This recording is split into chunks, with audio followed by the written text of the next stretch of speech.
Assalamualaikum warahmatullahi wabarakatuh. Berjumpa kembali di channel Bacakan Cerita Seram. Bersama saya Minten. Pada kesempatan kali ini, Minten akan membawakan sebuah cerita yang berjudul Ritual Pesugihan Sate Gagak. Selamat mendengarkan dan semoga terhibur.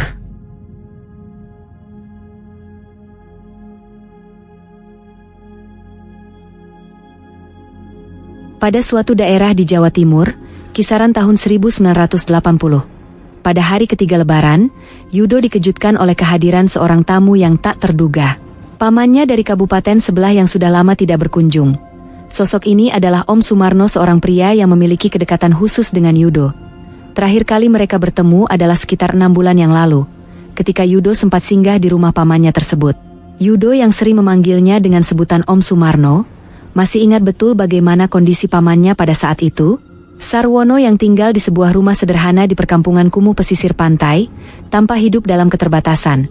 Keadaan rumahnya sangat memprihatinkan, hampir tidak layak untuk dihuni dan Yudo bahkan tergerak untuk memberinya sedikit bantuan finansial, karena tidak tega melihat situasi kehidupan pamannya yang penuh kesulitan. Namun yang membuat Yudo benar-benar tercengang adalah perubahan drastis yang tampak pada Om Sumarno saat ini. Pada hari yang penuh kejutan itu, Om Sumarno datang dengan mengendarai sebuah Toyota Corolla DX keluaran terbaru. Sebuah mobil yang saat itu bisa dikatakan sebagai simbol kemewahan. Penampilan Om Sumarno pun jauh berbeda dari yang Yudo ingat. Kali ini ia mengenakan setelan jas lengkap. Pakaian yang sangat mewah dan menonjolkan kesan seorang pria sukses. Sebuah penampilan yang pasti akan membuat siapa saja yang melihatnya berpikir bahwa Om Sumarno kini telah menjadi seorang bos besar. Perubahan yang begitu drastis ini membuat Yudo benar-benar pangling dan tak habis pikir. Lebih mengejutkan lagi, Om Sumarno bercerita bahwa ia baru saja membeli sebuah rumah mewah di tengah kota, dengan harga yang sangat fantastis, mencapai puluhan juta, sebuah jumlah yang sangat besar untuk masa itu. Semua pencapaian ini, diraihnya hanya dalam kurun waktu 6 bulan. Sebuah prestasi yang hampir tak masuk akal bagi Yudo. Yudo sendiri menjalani kehidupan yang penuh kesederhanaan. Setelah kehilangan kedua orang tuanya beberapa tahun yang lalu, ia hidup sebatang kara, mengandalkan penghasilan sebagai buruh tani. Penghasilannya tentu saja tidak seberapa, hanya cukup untuk memenuhi kebutuhan sehari-hari. Kadang-kadang ketika ada kesempatan, ia juga bekerja sebagai kuli bangunan. Pekerjaan yang tidak selalu tersedia setiap hari.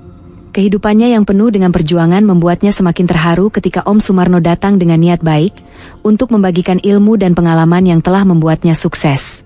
Kehadiran pamannya pada hari itu bukan sekadar untuk berlebaran, tetapi juga membawa harapan baru bagi Yudo. Sebuah tawaran untuk mengubah hidupnya menjadi lebih baik. Yudo merasa sangat beruntung dan bersyukur, karena meskipun telah mencapai kesuksesan besar, Om Sumarno tidak melupakan keluarganya. Saat itu Om Sumarno duduk di sebuah kursi yang sudah usang di depan Yudo. Sebuah pemandangan yang kontras dengan penampilannya yang mewah. Dengan perlahan ia menggeser posisi duduknya seolah-olah ingin menyampaikan sesuatu yang sangat penting dan mungkin bersifat rahasia. Yudo merasakan firasat bahwa apa yang akan disampaikan pamannya ini adalah sesuatu yang akan mengubah hidupnya secara drastis. Om Sumarno kemudian mengungkapkan, "Aku sekarang jualan sate dan hasilnya luar biasa. Sebenarnya aku memang pengin cari karyawan, tapi masa iya aku cari orang lain? Kamu tajak dan besok-besok bisa buka jualan sate sendiri," kata Om Sumarno. Dalam hati Yudo sempat meragukan apakah bisnis yang disebutkan pamannya itu, yang tidak lebih dari usaha jualan sate benar-benar bisa menghasilkan kekayaan sebesar itu dalam waktu yang singkat. Namun ia segera mengenyahkan keraguan tersebut, mengingat bahwa dalam dunia usaha apapun bisa menjadi sangat menguntungkan, jika dikelola dengan baik dan memiliki pangsa pasar yang besar. Setelah mendengar tawaran pamannya untuk bergabung dalam usaha ini dan membuka peluang bagi dirinya sendiri di masa depan, Yudo tidak perlu waktu lama untuk memutuskan. Dengan tekad yang kuat, ia segera menyatakan kesiapannya dan mulai mengemas pakaian serta barang-barangnya untuk memulai babak baru dalam hidupnya. Usai merapikan diri dan mengganti pakaiannya, Yudo menyempatkan diri untuk berpamitan dengan Pak Ratman tetangganya yang selama ini selalu bersikap baik kepadanya. Yudo menitipkan kunci rumahnya kepada Pak Ratman seraya menjelaskan, "Pak Ratman, saya titip rumah ya, saya diajak paman saya bekerja di warungnya. Agak jauh sih dari sini." Pak Ratman yang mendengar kabar tersebut merasa sedikit terkejut dengan keputusan Yudo yang begitu mendadak. Selama ini Yudo tidak pernah berbicara tentang rencana untuk bekerja di tempat yang jauh, apalagi meninggalkan kampung halamannya. Namun, Pak Ratman kemudian menanggapi dengan positif bahkan menyatakan keinginannya untuk ikut serta. jika suatu saat ada kesempatan bekerja di tempat yang lebih baik. Menurutnya, pekerjaan di kampung semakin sulit memenuhi kebutuhan hidup yang terus meningkat. Yudo hanya tersenyum dan berjanji bahwa jika ada kesempatan di kemudian hari, ia akan mengajak Pak Ratman untuk bergabung. Setelah semua persiapan selesai, Yudo dan Om Sumarno pun memulai perjalanan mereka menuju rumah baru pamannya. Sesampainya di sana, Yudo merasa takjub dengan segala kemewahan yang ada. Rumah itu menjulang tinggi, dikelilingi oleh halaman yang luas dan dipenuhi dengan perabotan yang tampak mahal dan elegan. Yudo belum pernah melihat kemewahan seperti itu dalam hidupnya. Bahkan di desanya hanya ada segelintir orang yang memiliki televisi sebesar yang ada di rumah pamannya. Yudo disambut dengan ramah oleh bule resmi istri Om Sumarno yang langsung mengajaknya untuk menikmati hidangan makan siang. Hidangan itu terasa begitu mewah bagi Yudo, jauh dari apa yang biasa ia makan sehari-hari. Sambil menyantap makanan, mereka berbincang ringan meski dalam benak Yudo masih tersimpan banyak pertanyaan tentang bagaimana Om Sumarno bisa mencapai kesuksesan yang begitu luar biasa. Usai makan siang, Yudo dipersilakan untuk beristirahat di sebuah kamar yang tampaknya memang dipersiapkan khusus untuknya. Kamar itu terasa sangat luas dan mewah dengan kasur yang tampak sangat nyaman dan mahal. Jauh berbeda dengan kasur lusuh yang biasa Yudo gunakan di rumahnya. Om Sumarno memberitahu bahwa mereka akan membahas lebih lanjut mengenai pekerjaan yang ditawarkan nanti malam.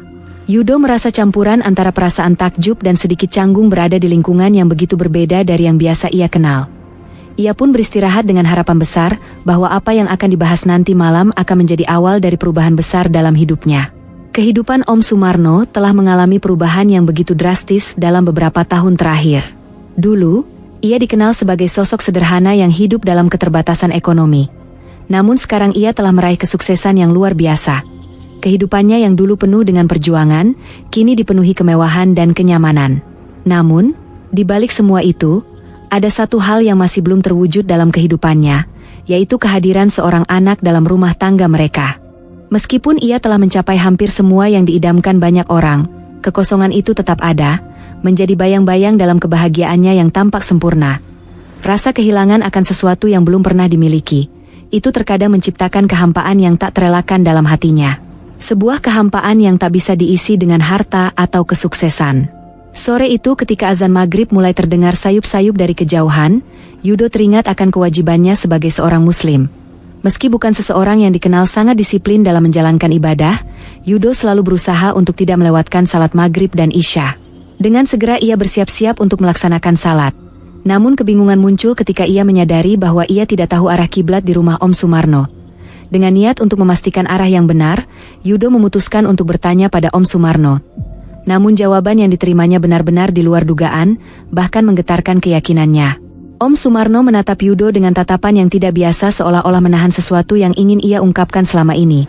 Dengan suara yang tegas, ia mulai mengungkapkan pandangannya. Menurutnya, sejak kecil ia telah menjalankan segala kewajiban agama dengan penuh kesetiaan. Sholat, puasa dan berbagai ibadah lainnya tak pernah ia tinggalkan.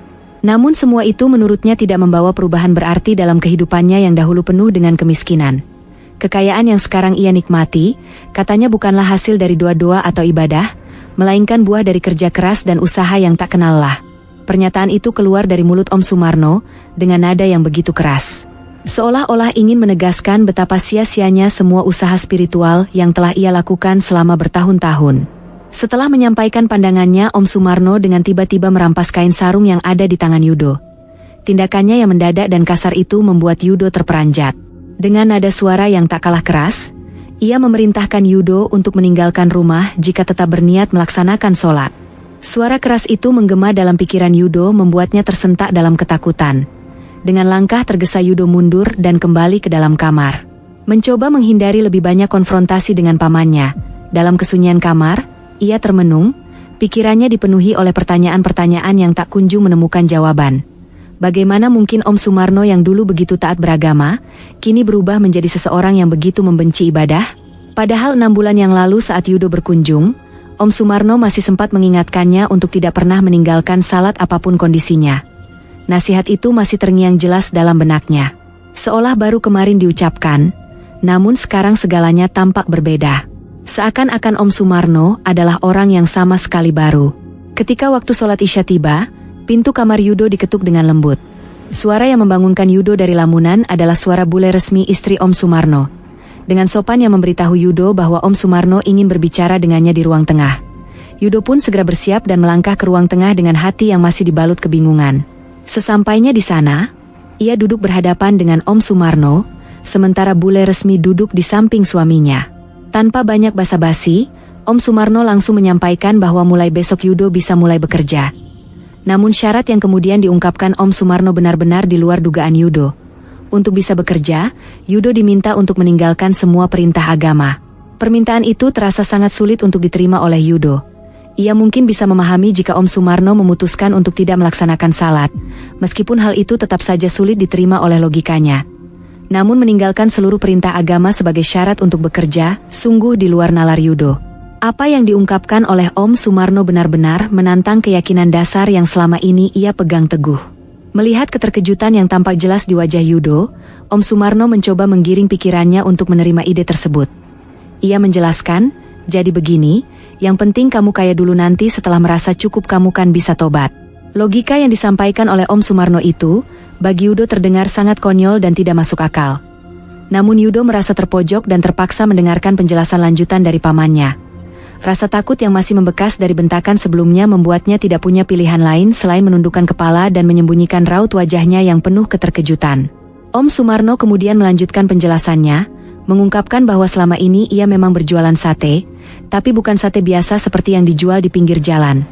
Sate yang ia jual adalah sate burung gagak dan tempat berjualannya pun bukan di sembarang tempat, melainkan di kuburan. Penjelasan itu membuat hati Yudo kembali terkejut. Instingnya langsung mengatakan bahwa ini mungkin salah satu bentuk pesugihan, sebuah jalan pintas yang sering dikaitkan dengan kekayaan yang diperoleh secara cepat tapi dengan konsekuensi yang berat. Namun meskipun merasa tidak nyaman dengan apa yang ia dengar, Yudo tetap mendengarkan kelanjutan pembicaraan itu. Om Sumarno menegaskan bahwa semuanya sangat mudah dilakukan dan hasilnya sudah terbukti nyata seperti yang bisa dilihat dari kehidupan Om Sumarno yang kini serba mewah. Setelah pembicaraan tersebut selesai, malam itu juga Yudo diajak oleh Om Sumarno ke sebuah desa yang jaraknya sekitar 1 jam perjalanan dari rumah. Mereka menuju sebuah tempat yang tampak asing bagi Yudo dan ternyata itu adalah rumah seorang dukun. Setelah mengetuk pintu dan dipersilahkan masuk, Om Sumarno memperkenalkan Yudo kepada sang dukun. Om Sumarno kemudian menjelaskan bahwa Yudo adalah orang yang akan melanjutkan tugas selanjutnya, meskipun Yudo sendiri belum sepenuhnya mengerti apa yang dimaksud dengan tugas tersebut. Ketika Yudo masih berusaha mencerna informasi yang diberikan, tiba-tiba dukun itu mengajukan sebuah pertanyaan yang tidak terduga. Menanyakan, apakah kamu masih perjaka? Pertanyaan itu membuat Yudo semakin bingung, tetapi ia mengangguk sebagai jawaban. Dukun itu kemudian menjelaskan bahwa pekerjaan yang akan dilakukan ini hanya bisa dilaksanakan oleh laki-laki yang masih perjaka. Penjelasan itu semakin menambah keheranan Yudo karena tidak pernah terlintas dalam pikirannya bahwa ada pekerjaan yang memiliki syarat seperti itu. Mbah Dukun memperhatikan Yudo dengan seksama, dari ujung kepala hingga ujung kaki. Tatapannya tajam seolah berusaha menembus kedalaman pikiran. Yudo mencari kepastian dari jawaban yang baru saja diberikan. Dalam diam, yang penuh makna, sang dukun seakan menimbang-nimbang keputusan yang akan diambilnya. Setelah beberapa saat tanpa sepatah kata pun Mbah Dukun mengisyaratkan Yudo untuk mengikutinya masuk ke sebuah bilik kecil di dalam rumahnya yang sederhana namun terasa penuh misteri. Bilik itu beraroma khas yang menyengat, menyiratkan banyak rahasia yang tersimpan di dalamnya.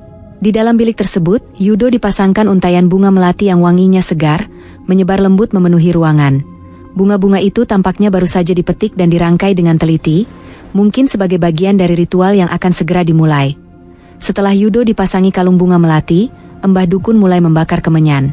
Asap tebal perlahan-lahan mengepul dari pembakaran itu, bergerak mengisi setiap sudut ruangan menciptakan suasana yang semakin menggelisahkan.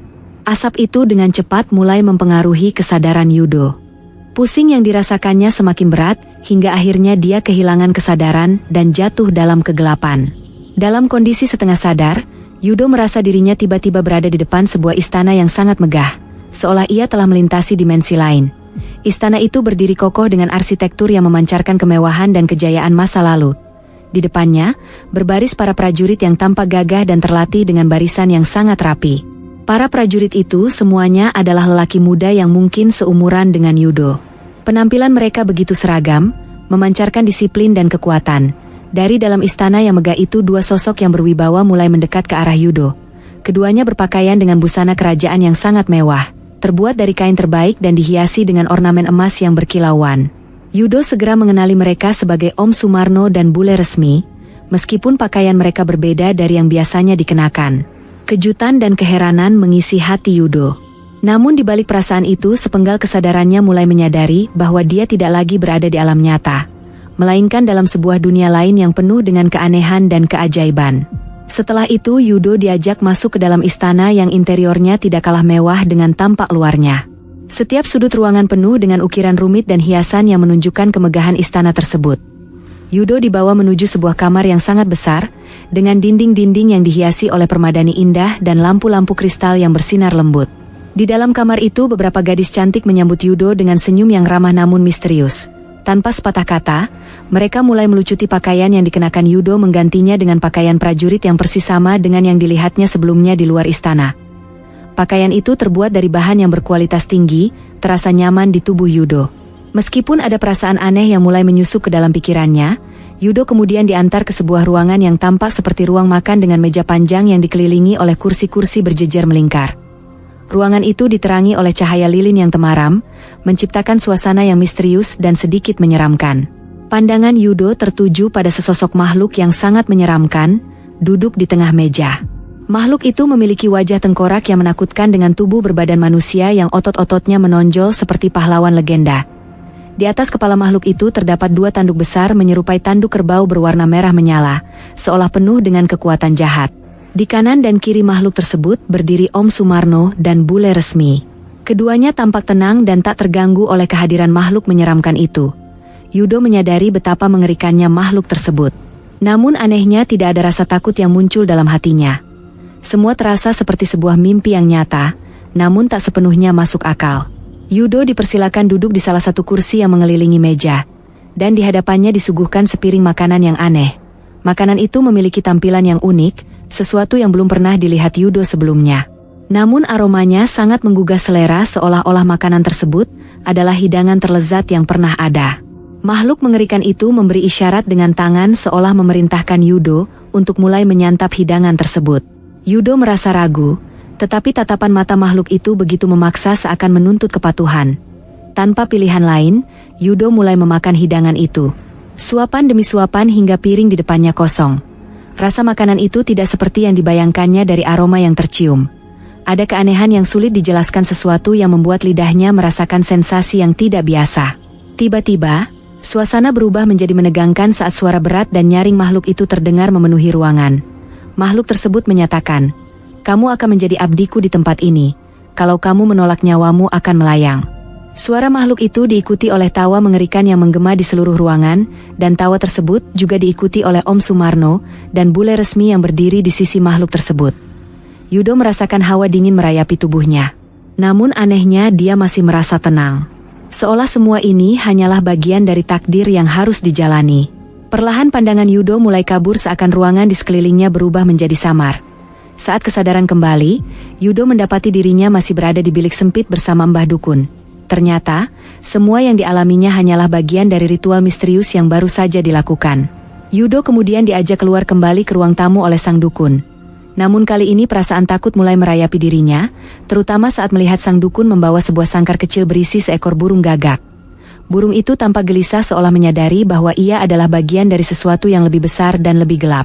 Yudo mulai merasakan ketidaknyamanan yang semakin dalam, tetapi tidak ada yang bisa dia lakukan selain mengikuti arahan sang dukun. Ritual yang dilaksanakan di rumah dukun itu akhirnya selesai, dan Om Sumarno terlihat berbisik di telinga Mbah Dukun. Namun suaranya terlalu pelan untuk didengar oleh Yudo. Setelah itu, Om Sumarno mengajak Yudo untuk segera pulang dengan membawa burung gagak dalam sangkarnya. Di sepanjang perjalanan pulang, pikiran Yudo dipenuhi dengan berbagai kebingungan dan pertanyaan yang berputar-putar di kepalanya. Namun dia tidak berani menanyakan apapun kepada pamannya, seolah ada sesuatu yang menghalangi kata-kata keluar dari mulutnya. Perjalanan itu diwarnai dengan keheningan yang mencekam. Hanya sesekali Om Sumarno memberikan penjelasan singkat bahwa semuanya akan dijelaskan nanti di rumah. Yudo merasa semakin bingung dan tidak tenang. Tetapi dia tidak memiliki pilihan selain menunggu. Sesampainya di rumah, Om Sumarno langsung menaruh burung gagak tersebut di dekat dapur seolah-olah sudah direncanakan dengan matang. Setelah itu Yudo diajak berbicara di ruang tamu yang terasa dingin dan sunyi. Dengan nada suara yang datar namun tegas, Om Sumarno menjelaskan, "Selama 1 bulan kamu berjualan 2 kali, yaitu malam Selasa, Pon dan malam Jumat Kliwon, begitu kalimat pertama yang diucapkan Om Sumarno, kata-kata itu membangkitkan dugaan yang semakin kuat dalam diri Yudo bahwa ini semua adalah bagian dari pesugihan. Sebuah jalan yang gelap, namun menjanjikan kekayaan yang tak terbayangkan. Meskipun ada keraguan di hatinya, keinginan untuk keluar dari kemiskinan yang selama ini membelenggunya, ditambah dengan kesuksesan Om Sumarno yang terlihat begitu nyata, perlahan-lahan mulai menggoyahkan keyakinannya. Yudo tidak mendengar adanya persyaratan tumbal yang sering dikaitkan dengan pesugihan, yang membuatnya sedikit lega. Selain itu, kata-kata Om Sumarno yang mengatakan bahwa nanti setelah menjadi kaya raya, dia bisa bertobat, terus terngiang-ngiang di pikirannya seolah menjadi pembenaran atas pilihan yang akan diambilnya. Yudo menutup matanya, menarik napas dalam-dalam, berusaha menenangkan dirinya. Di dalam hatinya terdengar bisikan yang lembut namun tegas. Apa salahnya untuk mencoba? Seakan-akan seluruh alam bawah sadarnya mendorongnya untuk mengambil langkah tersebut. Om Sumarno kemudian mengingatkan bahwa malam Selasa Pon adalah besok malam, sehingga Yudo harus beristirahat sebaik mungkin agar besok pagi bisa pergi ke pasar dan mempersiapkan segala sesuatunya. Yudo hanya bisa mengangguk menerima kenyataan yang ada di depan matanya tanpa sepenuhnya memahami apa yang akan terjadi selanjutnya. Di dalam kamar yang redup dan sunyi, Yudo merasakan adanya pertempuran batin yang begitu sengit di dalam dirinya. Hatinya bergejolak antara dua pilihan yang sangat bertentangan. Di satu sisi dia merasakan penyesalan yang mendalam. Bagaimanapun juga, langkah yang dia ambil sekarang adalah jalan yang sama sekali bertentangan dengan ajaran agama yang dia anut sejak kecil. Yudo semakin yakin bahwa ini adalah pesugihan, sebuah praktik yang penuh dengan risiko dan kemungkinan besar melibatkan perjanjian yang gelap. Namun anehnya dia merasa bahwa pesugihan ini mungkin berbeda. Mungkin tidak memerlukan tumbal, sesuatu yang selama ini selalu membuatnya ragu.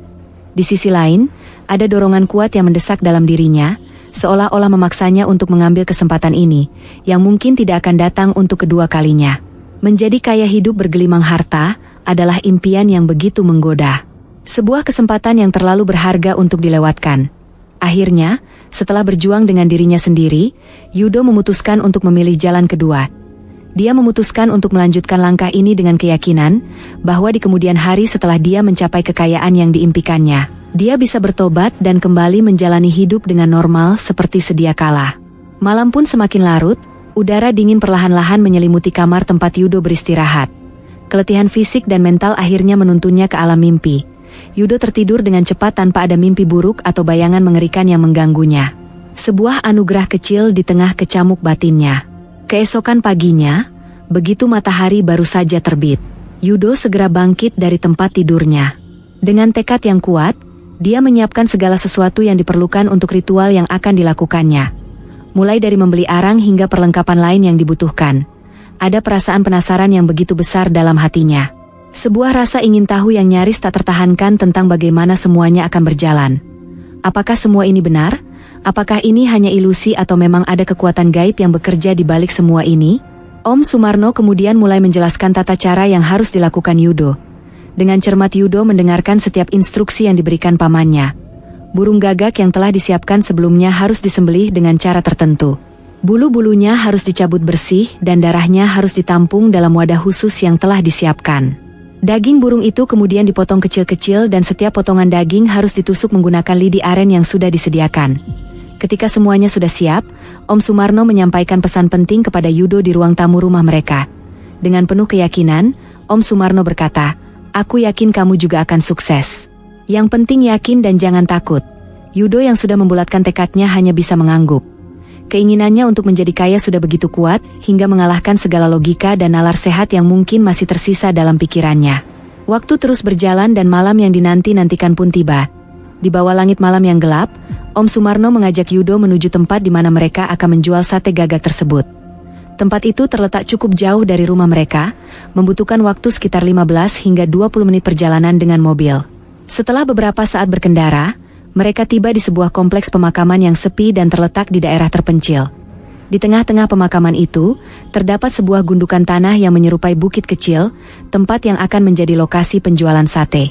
Sesampainya di sana, Om Sumarno memberikan Yudo selembar uang pecahan Rp10.000 dan sebuah karung kosong. Di zaman itu, uang Rp10.000 adalah nilai yang sangat besar, sangat berharga. Om Sumarno kemudian menjelaskan kepada Yudo tentang apa yang harus dia lakukan. Jika ada pembeli yang datang, Yudo harus menunjukkan uang pecahan 10.000 tersebut dan membuka karung kosong sambil mengatakan bahwa harga sate yang dijualnya memang segitu. Selain itu, Om Sumarno juga menyampaikan syarat lain yang lebih mengejutkan, yaitu Yudo harus melepaskan semua pakaiannya agar dia bisa melihat pembeli yang datang. Mendengar instruksi yang tak biasa itu, Yudo merasa terkejut dan ragu. Namun setelah merenung sejenak, dia menyadari bahwa ini adalah bagian dari ritual yang harus dia jalani. Dia mengangguk perlahan, menandakan bahwa dia mengerti dan akan menjalankan instruksi tersebut dengan patuh. Om Sumarno pun segera kembali ke mobil, mengatakan bahwa dia akan menunggu di sana di depan gerbang pemakaman yang jaraknya sekitar 200 meter dari tempat Yudo akan berjualan sate. Dengan berat hati, Yudo menarik nafas panjang mencoba mengumpulkan keberanian dan menenangkan gejolak hatinya. Lalu dengan penuh tekad, dia mulai melepaskan semua pakaiannya seperti yang telah diperintahkan oleh Om Sumarno. Dalam kondisi telanjang bulat, dia mulai menyalakan arang, berusaha mengatasi rasa malu dan takut yang masih menghantui pikirannya. Setelah bara api menyala dengan sempurna, Yudo meletakkan sate gagak di atasnya, mengoleskan darah gagak yang sudah disiapkan sebelumnya. Asap mulai mengepul membawa aroma daging yang dibakar menyebar ke udara malam yang dingin. Dengan suara lantang, Yudo mulai menjajakan satenya, berharap ada pembeli yang datang. Tak berapa lama kemudian dari sudut matanya, Yudo menangkap bayangan sosok yang mengenakan pakaian serba putih sedang berjalan mendekatinya. Semakin dekat sosok itu semakin jelas penampakannya. Seorang wanita dengan pakaian putih yang compang-camping dengan bercak-bercak darah yang menempel di kainnya. Bau busuk yang sangat menyengat tercium oleh Yudo, membuatnya hampir muntah. Dia merasa ketakutan yang luar biasa, namun dia tahu bahwa ini adalah bagian dari ujian yang harus dihadapi. Meskipun ketakutan, Yudo mengingat kembali bahwa Om Sumarno menunggu tidak jauh dari tempatnya berdiri, hanya di depan gerbang pemakaman. Hal itu sedikit menenangkan pikirannya yang dilanda kepanikan. Suara tawa yang mengerikan terdengar dari sosok wanita itu, membuat bulu kuduk Yudo meremang. Kemudian wanita itu mengucapkan permintaan untuk membeli sate. Yudo yang hampir lumpuh oleh rasa takut, teringat pesan Om Sumarno. Dengan tangan gemetar, dia menunjukkan pecahan uang 10.000 rupiah dan menjelaskan bahwa harga satenya segitu. Sambil menunjuk ke arah karung kosong di sebelahnya. Tanpa diduga, sate yang berada di hadapannya tiba-tiba menghilang dan karung yang sebelumnya kosong itu kini penuh terisi uang pecahan 10 ribuan. Sosok wanita itu juga menghilang seolah-olah tak pernah ada di sana. Yudo sempat merasakan ketakutan yang begitu dalam, namun kegembiraan karena mendapatkan uang yang banyak, segera mengalahkan rasa takutnya. Dengan cepat dia mengenakan kembali pakaiannya dan membawa karung yang penuh dengan uang itu, menuju tempat di mana Om Sumarno menunggunya. Setibanya di mobil, Om Sumarno menyambutnya dengan senyum lebar, menunjukkan kepuasan atas keberhasilan Yudo. Tanpa menunggu lama mereka pun kembali pulang. Sesampainya di rumah Om Sumarno segera membagi hasil malam itu dengan Yudo. Masing-masing dari mereka mendapatkan 8.470.000 rupiah. Jumlah yang sangat besar bagi Yudo. Itu adalah angka yang luar biasa, yang mungkin tidak akan pernah dia dapatkan selama setahun bekerja sebagai kuli bangunan atau buruh tani di kampungnya. Dengan perasaan campur aduk antara senang dan cemas, Yudo menyadari bahwa dia telah mengambil langkah besar dalam hidupnya. Sebuah langkah yang tidak bisa dia putar kembali. Karena rasa senang yang luar biasa, Yudo sempat kesulitan memejamkan mata. Tak ada lagi pikiran tentang kekhawatiran bahwa ini adalah langkah yang melanggar agama, yang ada di otaknya hanya satu. Dia siap menjadi orang kaya. Setelah berjuang hingga cukup larut malam, Yudo pun tertidur pulas dengan senyum mengembang di bibirnya. Keesokan paginya, pintu kamarnya diketuk dan ternyata itu adalah bule resmi. Yudo kemudian dimintai tolong untuk belanja ke pedagang sayur yang tak terlalu jauh dari situ. Tentu saja Yudo dengan senang hati melaksanakan perintah itu. Rasanya Om Sumarno dan bule resmi benar-benar menjadi penyelamat hidupnya dari kemiskinan. Sesampai di sana ada beberapa ibu yang bertanya pada Yudo, karena katanya tidak pernah terlihat belanja sayur. Yudo pun dengan sopan menjawab bahwa dia adalah keponakan Om Sumarno yang baru datang dan hari itu diminta untuk membeli sayur. Kemudian ibu-ibu itu menatapnya dengan tatapan yang aneh. Menurut Yudo, entah apa yang membuat ibu-ibu itu seperti memperhatikannya dari ujung kepala sampai ujung kaki. Sepulang dari belanja, hal itu diceritakan pada bule resmi. Tapi tantenya itu hanya menanggapi dengan senyuman kecil. Hari-hari pun berlalu dan Yudo merasa sangat senang. Dia benar-benar berbakti pada paman dan bibinya. Tak ada lagi rasa bersalah setiap kali mengabaikan azan dan waktu salat. Rasanya dia tak sabar menunggu malam Jumat Kliwon karena kata Om Sumarno, hasilnya akan jauh lebih banyak. Yudo juga menuruti saran bule resmi untuk membeli beberapa baju baru, karena kata bule resmi tak pantas lagi dia memakai baju lusuh yang dibawanya dari kampung. Masa orang banyak uang kayak kamu bajunya jelek gitu? Begitu, kata bule resmi suatu hari sambil tertawa kecil dan bercanda. Bukan hanya baju, selera makan Yudo juga meningkat. Seringkali dia pamit makan di luar dan mencari makanan-makanan mahal di restoran atau warung-warung besar. Tentu dia tidak ingin membebani pamannya. Karena ia kini sudah mempunyai uang dari pembagian hasil malam Selasa Pon kemarin. Akhirnya malam Jumat Kliwon tinggal 2 malam lagi, kembali Yudo diajak Om Sumarno ke rumah si dukun. Di sana Yudo mengulangi ritual yang sama persis seperti sekitar 2 minggu sebelumnya. Sepulang dari sana, dia juga membawa seekor gagak yang siap disembelih untuk jualan sate di malam Jumat Kliwon. Entah kenapa Yudo tiba-tiba merasa sangat mengantuk malam itu. Padahal belum terlalu larut dan Yudo mengalami mimpi yang sangat menyeramkan. Tiba-tiba dia merasa didatangi sosok mengerikan, seperti yang ada di rumah Mbah Dukun. Sosok berwajah tengkorak itu kali ini terasa sangat menakutkan. Begitu sampai di depannya, sosok itu langsung menarik tangan Yudo dan segera memakannya hidup-hidup. Yudo berteriak sekuat tenaga dan meronta, tapi sosok itu terlalu kuat baginya. Kaki, tangan dan lalu tubuhnya terasa dicabik-cabik oleh kuku dan taring sosok berwajah tengkorak itu. Digigitnya dengan ganas satu persatu bagian tubuh Yudo. Tiba-tiba Yudo terbangun dari tidurnya. Di tengah malam itu dia merasa sangat ketakutan. Mimpi yang baru dialami terasa begitu nyata. Bahkan tangannya masih merasakan sakit karena ditarik tadi. Yudo lalu termenung dan tersadar. Apa yang dia tempuh saat ini adalah jalan sesat. Mungkin itu resiko yang harus dialami, bermimpi buruk tentang hal-hal yang menyeramkan. Tapi lagi-lagi, dia harus mengakui, godaan menjadi orang kaya sangatlah sulit ditaklukkan. Di saat seperti itu, Yudo segera teringat almarhum kedua orang tuanya. Pernah suatu malam, bapak dan ibunya memberi wejangan yang terngiang di telinganya. Jangan pernah tinggalkan sholat ya. Apapun yang terjadi. Air mata Yudo sontak menetes dan terasa bajunya sampai basah karena tangisannya. Di tengah kegalauan itu, dia berniat untuk melakukan salat secara sembunyi-sembunyi. Yudo sadar Om Sumarno akan marah besar kalau sampai tahu dia sholat. Tiba-tiba dia teringat jalan menuju kamar mandi harus melewati samping kamar pamannya.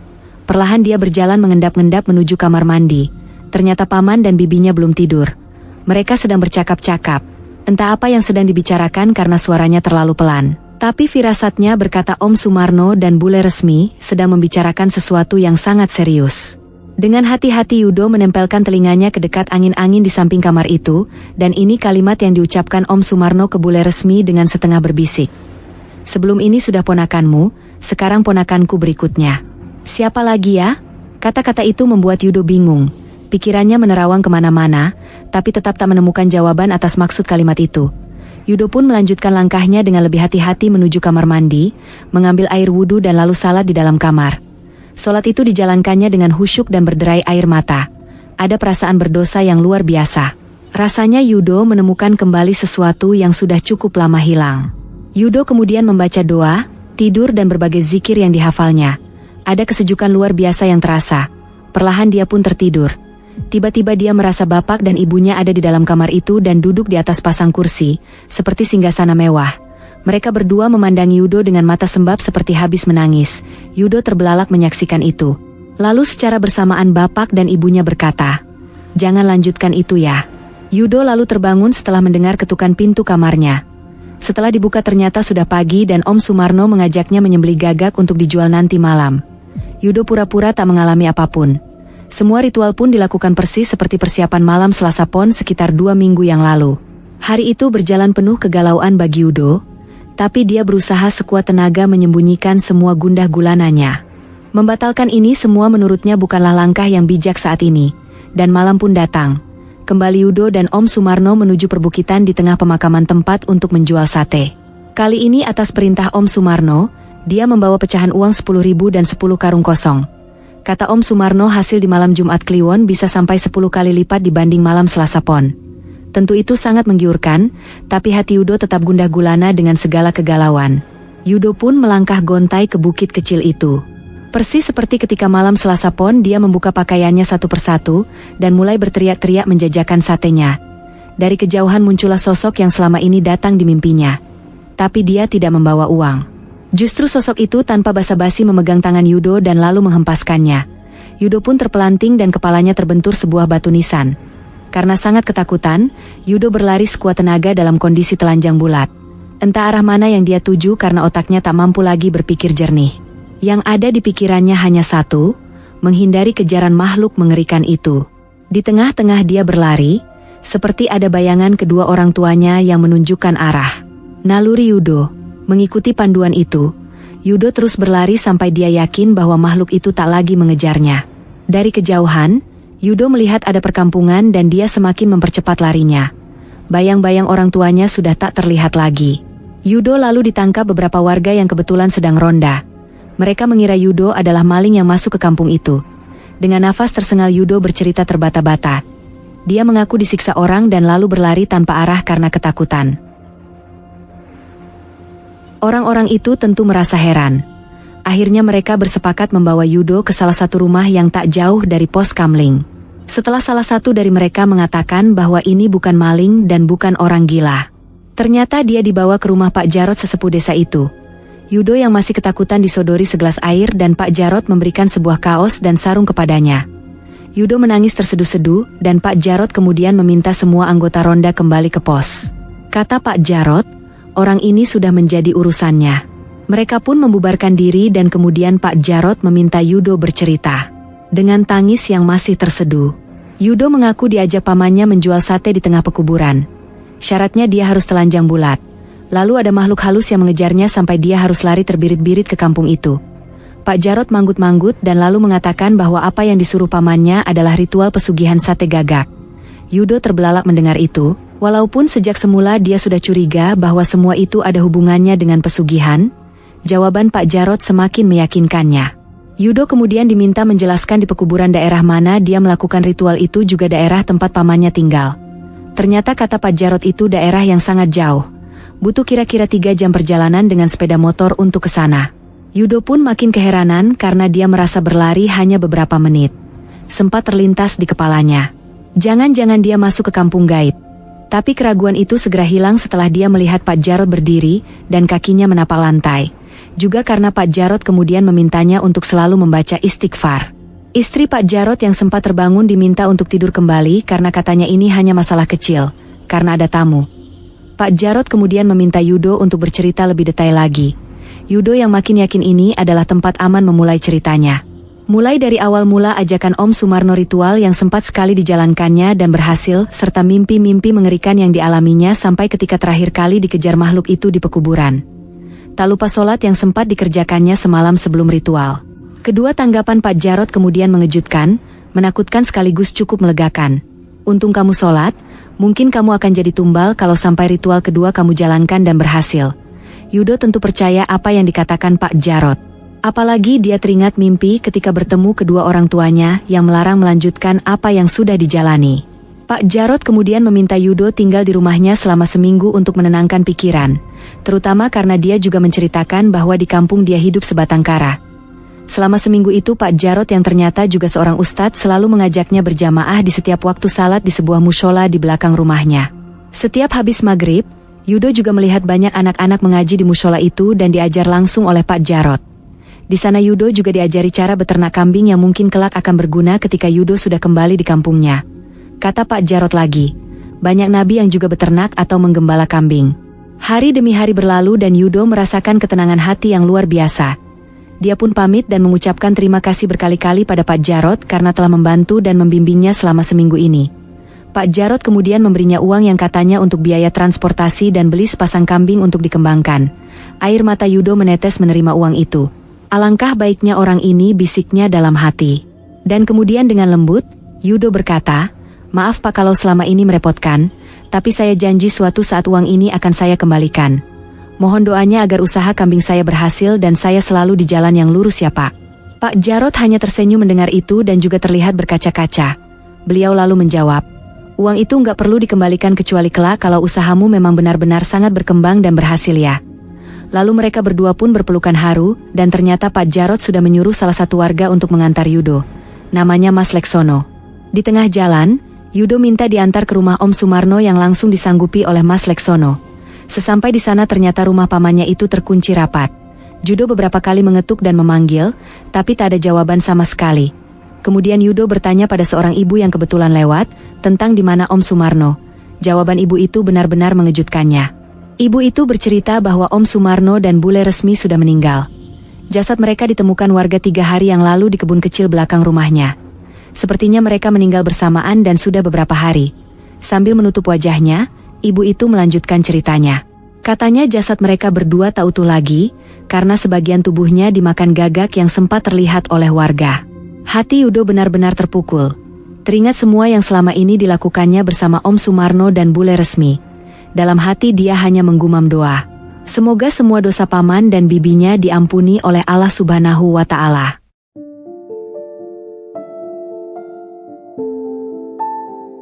Sahabat setia bacakan cerita seram. Terima kasih yang sudah setia mendengarkan Minten bacakan cerita ini hingga akhir. Semoga dari kisah ini, kita bisa mengambil pelajaran serta hikmah untuk kita semua. Jangan lupa klik tombol like, komen, share serta subscribe channel Bacakan Cerita Seram. Terima kasih dan sampai jumpa. Wassalamualaikum warahmatullahi wabarakatuh.